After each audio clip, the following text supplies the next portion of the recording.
இப்போ எல்லா இடத்துலயும் பரவலா நம்ம கேள்விப்படுற விஷயம் குயிக் மணி. இல்ல ஒரு ஷார்ட் டேர்ம்ல எப்படி பணம் பண்றது அப்படிங்கிற விஷயத்த எல்லாரும் பேசிட்டு இருக்காங்க. சோஷியல் மீடியாவை எடுத்துக்கோங்க. ஏதோ ரீல்ஸ் ஸ்க்ரால் பண்ணும்போது ஆகட்டும், இல்ல ஒரு ஆஃபீஸ் டைம், டீ டைம்ல கூட பத்தி இதை தான் நிறைய பேசுறாங்க. ஸோ இதுக்கு வந்து ஒரு மாஸ் ஆடியன்ஸ் இருக்காங்க. ஸோ இது ஏன் இப்போ இந்த ட்ரெண்ட் ஆகுது அப்படின்னு ஒரு 90s 2000ஸ்ல எடுத்துக்கிட்டிங்கன்னா செக்யூர்டு ஜாப், ஒரு டீசென்ட் இன்கம் இருந்துச்சு அப்படின்னாவே ஒரு ஃபேமிலியை வந்து நம்மளால ரன் பண்ண முடியும். பட் ஆஃப்டர் குளோபலைசேஷன் ஒரு ஐடி செக்டார் பூம்னால மக்கள் வந்து நிறைய பேர் நல்லா ஏர்ன் பண்ண ஆரம்பிச்சிட்டாங்க. ஸோ நல்லா ஏர்ன் பண்ணும்போது சைமல்டேனியஸாக வந்து ஸ்பெண்டிங்கும் வந்து ரொம்ப இன்க்ரீஸ் ஆயிடுச்சு. ஸோ ஸ்பெண்டிங் இன்க்ரீஸ் ஆகல என்ன ஆகுதுன்னா அவங்களோட லைஃப் ஸ்டைல் வந்து ட்ரெமெண்டஸாக சேஞ்ச் ஆயிடுச்சு. ஸோ இப்போ என்னன்னா ஓவராக நிறைய ஸ்பெண்ட் பண்ணுறாங்க. ஸோ இப்போ ரீசெண்ட் டைம்ஸில் ஐடி செக்டார்ஸில் நிறைய லே ஆஃப்ஸ் நடந்துட்டு இருக்கு.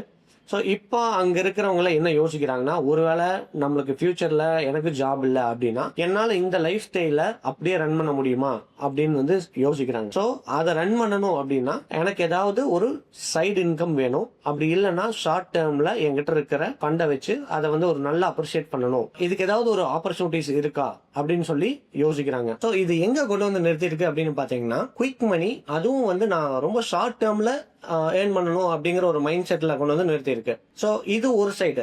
இன்னொரு சைடு ரெசிஷன் ஃபியர். அதாவது எங்க வந்து ஒரு 90ஸ்லயோ இல்லைன்னா 2008ல நடந்த மாதிரி ஒரு ரெசிஷன் வந்துருச்சு அப்படின்னா நான் என்னோட லைஃப் ஸ்டைல் எப்படி லீட் பண்றதுங்கிறத தாண்டி இன்னைக்கு வந்து இந்த quick loans, housing loan, car loan, credit cards, இதெல்லாம் என்ன மாதிரி கிரியேட் பண்ணியிருக்குன்னா நான் ஏர்ன் பண்றதுக்கு மேல அவங்களோட டெப்டை வந்து இன்க்ரீஸ் பண்ணி வச்சிருக்கு. ஸோ இந்த ரெசிஷன்னால இந்த டெப்டை வந்து நான் எப்படி மேனேஜ் பண்றது அப்படிங்கிற ஒரு ஃபியர் அவங்களுக்கு வருது.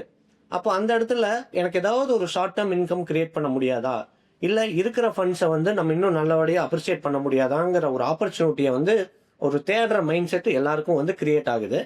இந்த இடத்துல தான் நம்ம ஒரு ஷார்ட் டேர்ம் ப்ளஷருக்காக இந்த டிப்ரெஷன்லேருந்து கொஞ்சம் வெளியே வரலாம் அப்படின்ட்டு ஒரு ஷார்ட் டேர்ம் டிப்ரெஷனுக்கு இப்போ எல்லாம் எங்கே போகிறோம் அப்படின்னா சோஷியல் மீடியா தான். ஸோ ஒரு ரீல்ஸை போய் அங்கே பார்க்கும்போது அங்கேயும் வந்து ஒருத்தர் என்னங்கிறான், ஃப்ரெண்ட்ஸ் நம்ம இப்போ எங்கே வந்திருக்கோம்னு பார்த்தீங்கன்னா நம்ம ஒரு கார் வாங்க வந்திருக்கோம் அப்படின்னு ஒரு ரீல்ஸை போடுறான்.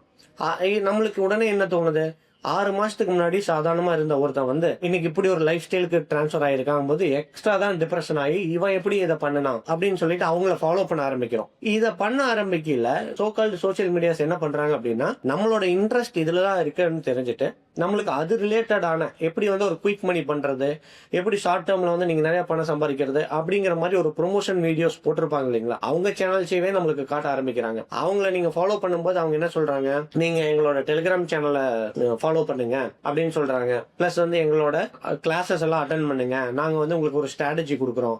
அந்த ஸ்ட்ராட்டஜி நீங்க ஃபாலோ பண்ணீங்க அப்படின்னா உங்களால வந்து 1 lakh இருந்தா மந்த்லி இவ்வளவு ஏர்ன் பண்ண முடியும், அவ்வளவு ஏர்ன் பண்ண முடியும், நீங்க வந்து இப்படி வெல்த் பில்ட் பண்ணலாம் அப்படின்னு சொல்லிட்டு அந்த ஒரு ஃபோமோக்குள்ள நம்மளை கொண்டு போயிடுறாங்க. ஸோ நீங்க அந்த சேனலை வந்து டிஃபால்ட்டா ஃபாலோ பண்ண ஆரம்பிக்கிறீங்கன்னா அவங்க என்ன பண்றாங்க, இன்னைக்கு வந்து நான் இவ்வளவு ப்ராஃபிட் பண்ணேன், இந்த ஃபாரெக்ஸ்ல இன்வெஸ்ட் பண்ணேன், இல்லை ஸ்டாக்ஸ்ல இன்வெஸ்ட் பண்ணேன், ஆப்ஷன் மார்க்கெட்ல இன்வெஸ்ட் பண்ணேன்னு சொல்லிட்டு நிறைய ஸ்கிரீன்ஷாட்ஸை போட்டு இவ்வளோ ப்ராஃபிட் அவ்வளோ ப்ராஃபிட்னு சொல்லும்போது நம்மளும் சரி ஏன் ஒரு ட்ரை பண்ணக்கூடாது அப்படின்னு சொல்லிட்டு அதுக்குள்ள நம்ம டிஃபால்ட்டா வந்து உள்ள போயிடுறோம்.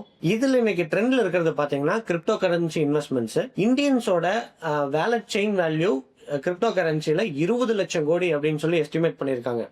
ஸோ 24-25ல அஃபிஷியலா இந்தியன்ஸ் இன்வெஸ்ட் பண்ணியிருக்கிறது 50,000 கோடி. அதாவது 511 கோடி டிடிஎஸ்ஆ மட்டும் இந்தியன் கவர்மெண்ட்டுக்கு கலெக்ஷன் ஆயிருக்கு. அன்அபிஷியலா எவ்வளவு பண்ணிருக்காங்கன்னே தெரியாது, அந்த அளவுக்கு போயிட்டு இருக்கு. கிரிப்டோல இன்வெஸ்ட் பண்ற எல்லாருமே கிரிப்டோல என்னன்னு தெரிஞ்சுதான் இன்வெஸ்ட் பண்றாங்களா அப்படின்னா தெரியல. ஏன்னா கிரிப்டோல ரியல் காயின்ஸ் இருக்கு, மீம் காயின்ஸும் இருக்கு. இந்த மீம் காயின்ஸ்னா யார் வேணாலும் ஒரு காயினை இன்ட்ரடியூஸ் பண்ணலாம். அந்த காயினை பேஸ் பண்ணி நீங்க ஒரு ஃபண்ட் ரைஸ் பண்றீங்க, அதுக்கு பின்னாடி ஒரு ப்ராஜெக்ட் கிரியேட் பண்றீங்க, அதுல இருந்து ஒரு ப்ராஃபிட்டை எடுத்து ஒரு வேல்யூ கிரியேட் பண்றது அப்படிங்கறது அதோட கான்செப்ட். ஆனா இது வந்து ஒரு அன்ரெகுலேட்டட் செக்டரா இருக்கிறதாங்காட்டிக்கு உங்ககிட்ட கலெக்ட் பண்ற ஃபண்டை அவங்க கரெக்டான வழியில யூஸ் பண்றாங்களா இல்ல ஒரு வேல்யூ கிரியேட் பண்றாங்களா அப்படிங்கிற அங்க செக் பண்றதுக்கெல்லாம் யாரும் இல்ல. நாளைக்கு ஏதாவது வந்து இதுல ஒரு அன்சர்டனிட்டி ஏற்படுது அப்படின்னா நீங்க யாருக்கிட்டையும் போய் இது மாதிரி லாஸ் ஆயிடுச்சு அப்படின்னு நம்ம கிளைமும் பண்ண முடியாது. ஸோ அந்த ரிஸ்க் இருக்குது அப்படிங்கறத நம்ம ஃபர்ஸ்ட் அண்டர்ஸ்டாண்ட் பண்ணிக்கணும். இதுல இப்ப ரீசெண்டா பாத்தீங்கன்னா கிரிப்டோவை ஒரு எம்எல்ஆமாவே கன்வெர்ட் பண்ணி ஒரு ஸ்கீம் போயிட்டு இருக்குன்னு கேள்விப்பட்டோம். ஸோ அதுல என்ன பண்றாங்கன்னா உங்களுக்கு அண்டர்ல ஒரு 3 பேரை நீங்க வந்து இன்ட்ரடியூஸ் பண்ணுங்க, இந்த கிரிப்டோவை வாங்கினீங்க அப்படின்னா உங்களுக்கு இந்த மாதிரி இன்சென்டிவ்ஸ் கொடுக்குறேன்னு சொல்லிட்டு அந்த கிரிப்டோவையே வந்து அவங்களுக்கு இன்சென்டிவா கொடுக்குறாங்க. சரி, ஒரு விஷயத்தை அண்டர்ஸ்டாண்ட் பண்ணிக்கணும். அந்த கிரிப்டோக்கே என்ன வேல்யூ இருக்குன்னு நம்மளுக்கு தெரியாது. பட் நம்மளுக்கு அந்த இன்சென்டிவே அந்த கிரிப்டோவே கொடுக்குறாங்க. நம்மளும் வந்து இதோட மார்க்கெட் வேல்யூ இவ்வளோ இருக்கு அப்படின்னு சொல்லிட்டு நம்மளோட இன்வெஸ்ட்மெண்ட் வந்து இவ்வளோ ரிட்டர்ன்ஸை கிரியேட் பண்ணியிருக்கு அப்படின்னு சொல்லிட்டு நம்ம அந்த ரிட்டர்ன் வேல்யூ மட்டும் பார்த்துட்டு இருக்கோம். பட் நாளைக்கு ஒரு அன்சர்டனிட்டியில் அந்த கிரிப்டோ வந்து 0 ஆச்சு அப்படின்னா கூட நீங்கள் யாருக்கிட்டையும் போய் ஒன்றும் கேட்க முடியாது. ஒரு கம்ப்ளைண்ட் கொடுத்துட்டு வந்து ரொம்ப நாள் வெயிட் பண்ணியிருக்கணும். இதுக்கு வந்து நம்ம ரீசன்ட் டைம்ஸில் நிறைய எக்ஸாம்பிள் பார்த்துருக்கோம். ஸோ நம்மளோட மைண்ட் செட்டை வந்து நம்ம கொஞ்சம் சேஞ்ச் பண்ணிக்கணும் அப்படிங்கிற ஒரு இடத்துல இருக்கும். உதாரணத்துக்கு நம்ம தமிழ்நாட்டில் பார்த்தீங்கன்னா ஆருத்ரா கோல்டுன்னு ஒரு ஸ்கேம் அரௌண்ட் ஒரு 2000 crore வந்து டிஃபால்ட் பண்ணாங்க. அங்கே கூட்டத்தை வச்சு தான் வந்து அந்த ஸ்கேமே வந்து எக்ஸ்போஸ் ஆச்சு. பட் இன்ட்ரெஸ்டிங் பார்ட் என்ன அப்படின்னா, அங்கே வந்தவங்க எல்லாமே வந்து போட்ட பணத்தை எடுக்கிறதுக்கு வரல, அங்கே வந்து பணம் போட வந்தவங்க. அதே மாதிரி ஐஎஃப்எஸ் அப்படின்னு சொல்லி ஒரு ஸ்கேமு, அவங்க வந்து பார்த்தீங்கன்னா மோர் தென் 6000 crores வந்து டிஃபால்ட் பண்ணாங்க. எப்படின்னா மந்த்லி கமிட்மெண்ட் நீங்கள் வந்து 1 lakh இன்வெஸ்ட் பண்ணீங்கன்னா நான் 15 days ஒன்ஸ் வந்து இந்த மாதிரி ஒரு ஹியூஜ் ரிட்டர்ன்ஸ் கொடுக்குறேன் அப்படின்னு சொல்லிட்டு அவங்களும் வந்து ஒரு பெரிய டிஃபால்ட் பண்ணாங்க. ஸோ இது எல்லாத்துலேயுமே காமனாக இருக்கிற ஒரு விஷயம் அப்படின்னு பார்த்தீங்கன்னா நம்மளோட கிரீடினஸ் தான். ஸோ இந்த கிரீடினஸை யூஸ் பண்ணி தான் அவங்க எல்லாருமே வந்து இவ்வளோ பெரிய ஸ்கேம்ஸை வந்து பண்ணியிருக்காங்க. பாஸ்ட் 5 yearsல செபி பார்த்தீங்கன்னா இந்த ஃபின்ஃப்ளூயன்சர் ஆகட்டும், இந்த போன்சி ஸ்கீம்ஸ் மேலெல்லாம் நிறைய ஆக்ஷன்ஸ் வந்து ஸ்ட்ரிக்டாக எடுத்துட்டு இருக்காங்க. இப்போ ரீசெண்டாக கூட நிறைய ஃபின்ஃப்ளூயன்சர்ஸ் வந்து பேன் பண்ணியிருக்காங்க. இப்போ அவதூத் சாத்தேன்னு ஒருத்தர் இந்த மாதிரி ஸ்டாக் மார்க்கெட்டில் எப்படி ஏர்ன் பண்ணலாம்னு சொல்லி நிறைய கோர்சஸ் கண்டக்ட் பண்ணிட்டு இருந்தாரு.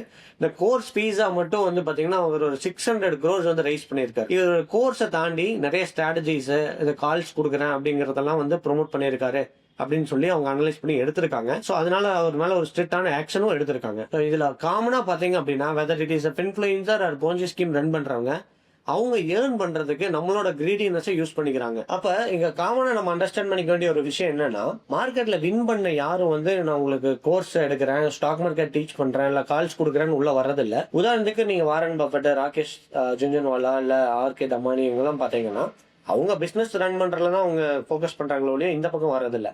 அப்போ இங்க வந்து நம்மளுக்கு டீச் பண்றேன், செஷன்ஸ் எடுக்கிறேன்னு சொல்றவங்கள யாருன்னு பார்த்தா 5-6 yearsா மார்க்கெட்டுக்குள்ள இருந்துட்டு அவங்க கேபிட்டலை லூஸ் பண்ணி சரி வேற ஆல்டர்னேட் சோர்ஸ் ஆஃப் இன்கம் என்ன அப்படின்னு சொல்லி யோசிக்கும் போது சரி இதவே ஏன் வந்து நம்ம டீச் பண்ணக்கூடாதுன்னு ஒரு யூடியூப் சேனலை ஸ்டார்ட் பண்ணி நான் உங்களுக்கு ஸ்டாக் மார்க்கெட் கிளாஸ் எடுக்கிறேன் அப்படின்னு சொல்லி ஒரு ஃபேக்கான P&L எல்லாம் போஸ்ட் பண்ணும்போது அதை பார்த்துட்டு நம்ம எல்லாம் மார்க்கெட்டுக்குள்ள வந்துடுறோம். அப்ப இவங்க எல்லாருமே வந்து பாத்தீங்கன்னா மார்க்கெட்னால ஏர்ன் பண்றாங்களா அப்படின்னா கண்டிப்பா கிடையாது.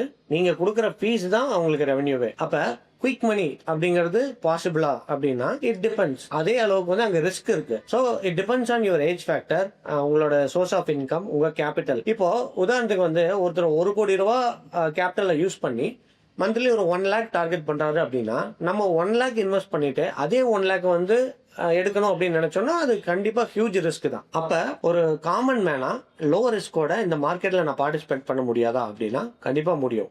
எப்படின்னா இதை வந்து ஒரு short term money earning process அப்படின்னு இல்லாம நீங்க ஒரு லாங் டேர்ம் இன்வெஸ்ட்மெண்ட்டா பாத்தீங்க அப்படின்னா கண்டிப்பா வந்து ஒரு நல்ல ரிட்டர்ன்ஸ் வந்து நம்மளால கெயின் பண்ண முடியும். இதுல முக்கியமா பார்க்க வேண்டிய ஒரு விஷயம் என்ன அப்படின்னா டிசிப்ளின் அண்ட் கன்சிஸ்டன்சி. உதாரணத்துக்கு ப்ரூஸ்லி கூட ஒரு விஷயம் சொல்லுவாரு, நான் வந்து 10,000 கிக்ஸ் தெரிஞ்ச ஒருத்தனை கண்டு நான் பயப்பட மாட்டேன், பட் ஒரு கிக்கை 10,000 டைம்ஸ் பிராக்டிஸ் பண்ணவங்களை பார்த்தா நான் பயப்படுவேன் அப்படின்னு சொல்லிட்டு அதே தான் இங்க அப்ளிகேபிள் பண்றோம். என்னன்னா ஒரு ஸ்ட்ராட்டஜியை நீங்க ரெகுலரா ஃபாலோ பண்ணீங்க அப்படின்னா அந்த ஸ்ட்ராட்டஜிக்கு தகுந்த மாதிரி நீங்க வந்து உங்களோட ஐடியாஸை சேஞ்ச் பண்ணிட்டே இருக்கும்போது அது கூட நீங்க அலைன் ஆவீங்க. அந்த மாதிரி போகும்போது வந்து பாத்தீங்கன்னா உங்களுக்கே வந்து அந்த ட்ரெண்ட் ஒரு செட் ஆகி உங்களுக்கு மார்க்கெட் பத்தின ஒரு அவேர்னஸும் உங்களுக்கு கிடைக்கும். நம்ம கிளைண்ட் ஒருத்தர் இருக்கார், அவர் வந்து பாத்தீங்கன்னா ஸ்கிராப் ட்ரேடரு. ஒரு கடந்த 10 வருஷமா வந்து சில்வர் மட்டுமே ட்ரேட் பண்ணிட்டு இருக்காரு. அவர் வந்து ஒரு ஸ்ட்ராட்டஜியை ரெகுலரா பண்ணும்போது மார்க்கெட் பிளக்சுவேஷனுக்கு தகுந்த மாதிரி கண்டிஷனுக்கு ஏத்த மாதிரி அந்த ஸ்ட்ராட்டஜியை சின்ன சின்ன சேஞ்சஸ் பண்ணும்போது சில்வர் வந்து இந்த பிரைஸ் வந்துச்சுன்னா இவ்வளவு தூரம் ரிட்டர்ன் ஆகும், இந்த பிரைஸ் வந்தா இவ்வளவு தூரம் அப் ட்ரெண்ட் ஆகும் அப்படிங்கிறது சப்கான்சியஸாவே அவருக்கு வந்து பிராக்டிஸ் ஆயிடுச்சு. ஸோ ஒரு கன்சிஸ்டன்சியும் டிசிப்ளினும் வந்து பாத்தீங்கன்னா அவருக்கு ஒரு நல்ல ரிவார்டை வந்து பே பண்ணிட்டு இருக்கு. ஸோ இவ்வளவும் பார்த்ததுக்கு அப்புறம் பேஸ்ட் ஆன் ரிஸ்க் ஃபேக்டர், என்னோட ஏஜ், இன்கம், இதெல்லாம் பேஸ் பண்ணி எவ்வளவு சார் நான் ஈக்விட்டியில் இன்வெஸ்ட் பண்ணலாம் அப்படின்னு கேட்டீங்கன்னா இதுக்கு ஒரு குளோபல் ஃபார்முலா இருக்கு. என்னன்னா 100 மைனஸ் உங்க ஏஜ். ஃபார் எக்ஸாம்பிள் உங்க ஏஜ் வந்து 30 அப்படின்னா 100 மைனஸ் 30 70%. ஸோ 70% வந்து நீங்க ஈக்விட்டியில் அலோகேட் பண்ணலாம். பேலன்ஸ் 30% நீங்க லோ ரிஸ்க் உள்ள product like mutual funds, bonds, gold இந்த மாதிரி அசெட் கிளாஸ்ல நீங்க இன்வெஸ்ட் பண்ணலாம். ஒரு டிசிப்ளின் வித் கன்சிஸ்டன்சியோட நீங்க லாங் டேர்மா ஃபோக்கஸ் பண்றீங்க அப்படின்னா கண்டிப்பா வந்து ஈக்விட்டி இன்வெஸ்ட்மெண்ட்ல ஒரு நல்ல வெல்த்தை நம்மளால பில்ட் பண்ண முடியும். Investments in the securities market are subject to market risks. Read all the related documents carefully before investing.